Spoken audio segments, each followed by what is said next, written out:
And we are live. It's a new week, and we are here with Monday messages to find our guidance for this week and for the new month of March. So please join along, and hopefully, we will get some useful guidance from Spirit this evening. And by the way, my name's JoJo. I am a tarot reader, psychic, and spiritual coach. I help people to transform their lives using the power of the tarot, one card at a time. So let's begin. If we refer back to our reading, our year-long reading that we did at the beginning of this year, we pulled the Emperor for the month of March. And the Emperor is really sort of a perfect card for the month of March. Um, we're just starting to step into springtime. Things are thawing out here in the Northern Hemisphere. And the month of March itself actually comes from the name Mars, which is the god and the planet. And Mars is associated with the element of fire, for one. It is associated with conflict and competition, and often victory. And so we have the Emperor being associated with all of these things. The Emperor itself is ruled by the planet of Mars. In fact, the name March, again, comes directly from the planet Mars itself. And this is actually why it's an interesting bit of history, but um, this is why we call this month March, because in the Northern Hemisphere, um, if we go back into ancient history, this is the time of year when you would begin your march. You would begin your military campaign, because before mechanized warfare, before the gasoline engine and jet airplanes and all of this, it was virtually impossible to go to war in the middle of winter anywhere where there was any real winter.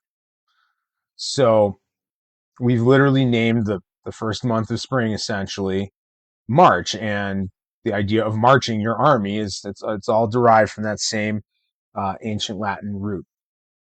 So it's very quite interesting. But going forward, we have the Emperor here as our card for the month. And this card, in our case, isn't really necessarily about war and warfare. We're not a bunch of warlords, but it is about leadership. The Emperor is very much about practical organization. So not just leadership from a sense of character or a sense of moral or emotional leadership, but the more practical organizational leadership, literally ruling a country, ruling an empire, and giving strategy and direction to all the moving parts, pieces, and people within it to keep it functioning and stable. So the Emperor is also a big card of stability. With that in mind, let's pull out our 4 cards for the month and see if we can get some more specific guidance here, especially for this week, and kind of figure out what we're doing in terms of stability.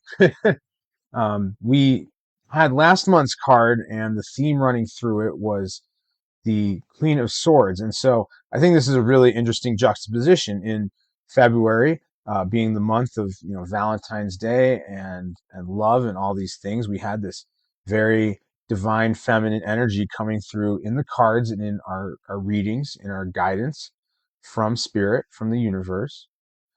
And a lot of the theme of last month was about stepping into a role of influence, a role of leadership, but more from that feminine energy of being an emotional leader, being compassionate, and showing kindness and love towards others, and sort of putting together your tribe in terms of influence and who is aligned with you on your side in your quest.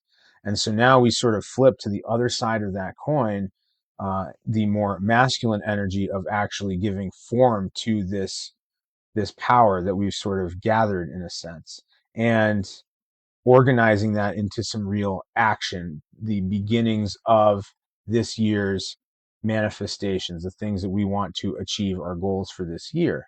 We are getting to the point where we are ready to start essentially preparing the field, making our plans. In the analogy of the harvest, that would be sort of preparing your field now that it's starting to thaw out and getting ready to plant the seeds that will then grow into all of the wonderful things that we seek. So the Emperor is sort of a perfect progression of this, I think. And so let's see what we get for the month, and what to do with that and how that's going to take form here in the next 4 weeks or so.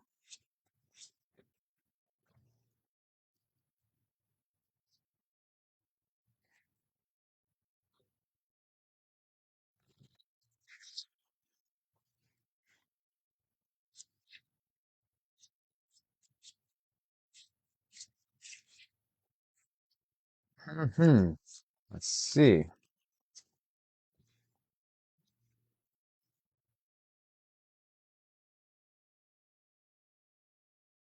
So, underneath the Emperor for the month of March, what have we got? The Seven of Cups. Interesting. Four of Wands.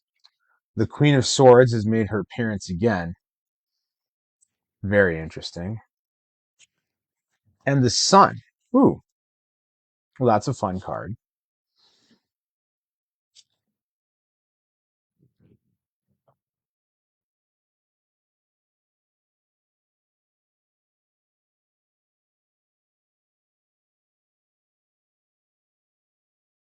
Okay, had a minor glitch there, so just bear with me one moment.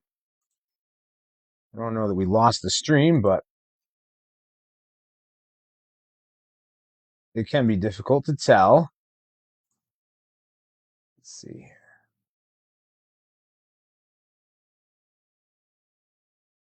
Anyhow, moving on. Looks like we're okay. So, moving on. Here's our four cards for our monthly guidance for the month of March.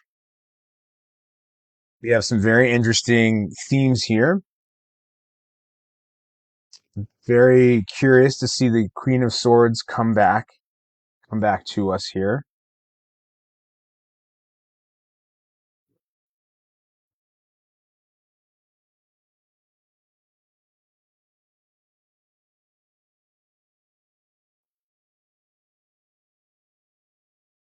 And what I'm seeing here, the overall overarching theme and message that I'm seeing here is that this is a month, like I said, where we will begin to plant seeds. We will begin to plow our fields and prepare to really get underway with our tasks for this year, with the things that we are really trying to make happen.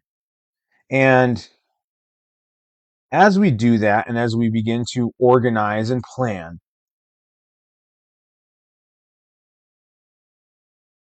we may end up creeping into some overthinking, maybe some overanalysis, and perhaps some resulting emotional confusion and turmoil as we begin at the beginning of this month. And so, especially for this week. And as we see our way through that, there are some reminders here to pull us out of that as we progress through the month. And so, the solution and help to that is one, to step back and remember and practice some gratitude for what we have already achieved in our lives, what we already have, to celebrate with friends and family. We had a little bit of this come into our readings last month as well with the Three of Cups. But here to really understand that the people around you, if you surround yourself with the right people, they are here to really celebrate everything that you're doing because they are part of it. They see their success in yours if we've done a good job of building our team. And then also this broader reminder pulling us back to rely on intuition, rely on influence, trust those people that you've assembled around you to help, to do their part without you having to micromanage or overthink too much. And through all of that, and coming out the end of this month, you really see your true divine self, the projection of what you want to make happen this year, really start to come forward. And I think we'll see a complete image that emerges of that, along with the plans and sort of ideas that you've put forward. We'll have a more complete sort of view of what we're trying to manifest.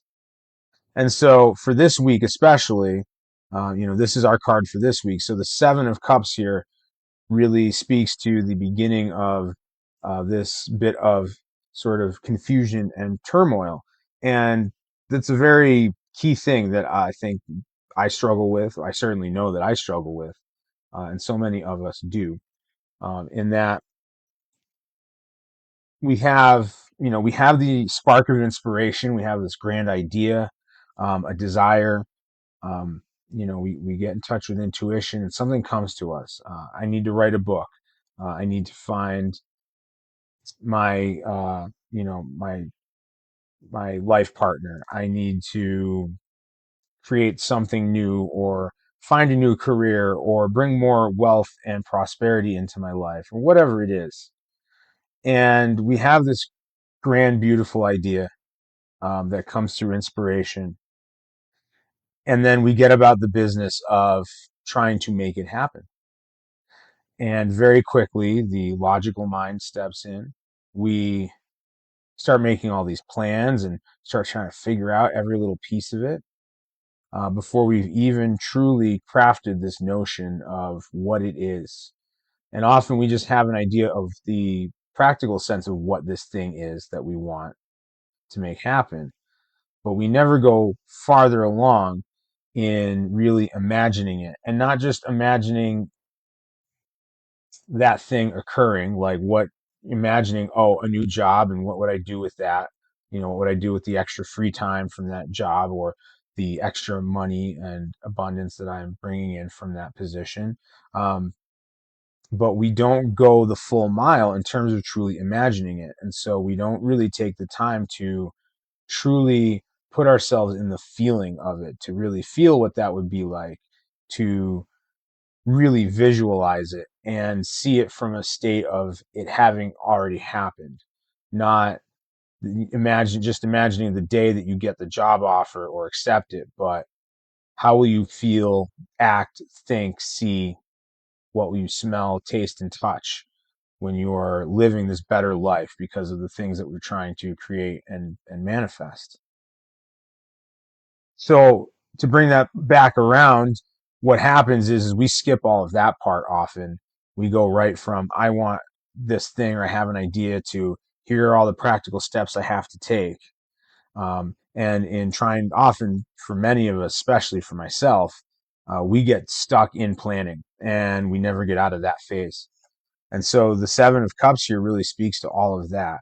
And it's a reminder and a caution not to get too trapped in those things because very quickly we get obsessed with having the perfect plan, um, trying to learn way too many things that we think we need to know to move forward to begin. We get that, some people would call it the paralysis by analysis sort of phenomena. There are many other names for it, but we get really wrapped up in planning, learning stage. I have to acquire all the knowledge so that I can do this perfectly when I start. We never get to a place where we feel like we can start. Um, a great example, I like I said, I get crippled by this all the time. It's been one of my biggest struggles in life, especially as I've stepped into roles of trying to own my own business and be an entrepreneur and things like that. And a good example, and sort of a good example of me breaking this, is when I first started uh, reading tarot for the public. I kind of jumped into it, and I've been reading and studying tarot for almost my entire life since I was about 12 years old. But a couple years ago, I came to the conclusion that I could help people and I should be doing this for the public. And so instead of easing into it very slowly, I basically decided, after doing some amount of practice for others, because I was a bit rusty, but I just wanted to see if I could read effectively for others. So I definitely did some free readings for friends and family and people on the internet and whatnot, and very quickly decided that I was ready. And what I did was I went and I booked a 2 day, all weekend holistic fair. I rented a booth for a reader at this holistic fair. I had nothing I needed. Basically, took my tax return from that year, um, and very quickly went and did all this research. Like, what do I need? What does my booth need to look like? All this stuff. Came up with a list. And then this was the smart thing that I did, because I had failed at other things in the past for this reason. I said, okay, here's what I need. Here's the time I have to prepare. And I'm going to do as much as I can to be ready. But if I don't have certain things, if I can't get certain signage made, or I don't have a full website up, or whatever it is, I'm not going to let that de- deter me, no matter what. As long as I have my booth registered, I've got my table, I've got cards, I'm alive, I can show up, I've got chairs. Like, that's it. As long as I have that, um, I will show up. And I did. And I was so glad I did. It was a great experience, and it just sort of threw me into all of this. And I was terrified. I was full of nerves. As soon as I got everything set up that morning and the first wave of people came in, I was just mortified. I was sitting in a row of, all the readers in that show, or in that festival, were kind of all in their own row. So immediately everyone else starts getting customers right away, because they were established. They had advertising and they had a following in the area and whatnot, most of them. And I start hearing the readings, overhearing them a bit, and I'm just like, oh my God, what did I do? But I did it. And then I got a reading, and I got another reading, and I settled in, and it was a great experience. But that's a great example of not getting too trapped in overthinking, over planning, and perfectionism. And so that's a big lesson and warning here in this week's, the first card for this week. And then I see that panning out, and really progressing. So this is going to rear its ugly head this week. So be ready for it. And we're going to have this sort of menagerie of stuff, as we see in the card here. The silhouette of this person is sort of looking into the ether, into the heavens, really. And all these different things are presenting themselves, all these sort of choices, and along with a feeling of conflict and confusion. So it's not just the simple mental thing of like, I got to choose something, but it really is like doubt and allowing yourself to be pulled in all these directions. And so that's the warning for this week. That's the thing to look out for. And the solution to that, is to take a step back, sort of surrender some of that need to plan and control everything. And going into the week after, then we kind of see that progressing and panning out. Um, so we are going to then reconnect, with family and people around us, who we are close to, who support us, and then really double down on sort of putting it more in their hands and really putting it in the universe's hand. Um, so that's a really useful and interesting card for us for this week.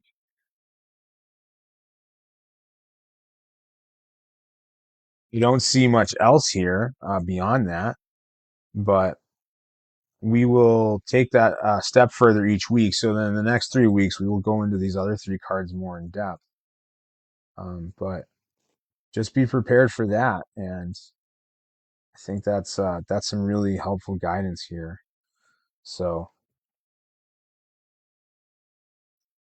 I think tonight we are actually going to not take any live readings. I'm a little bit pressed for time, so I apologize for that if you're watching, hoping to get a free live reading. But keep an eye out in the Side Chicks Facebook group. If you're watching this on Facebook in that group, I will open up my inbox to some free mini readings this week to sort of take the place of not doing any tonight. Um, and if you're watching the replay of this on YouTube, just check all the links in my comments. You can get a free mini reading through those links as well. So that really wraps up our March guidance.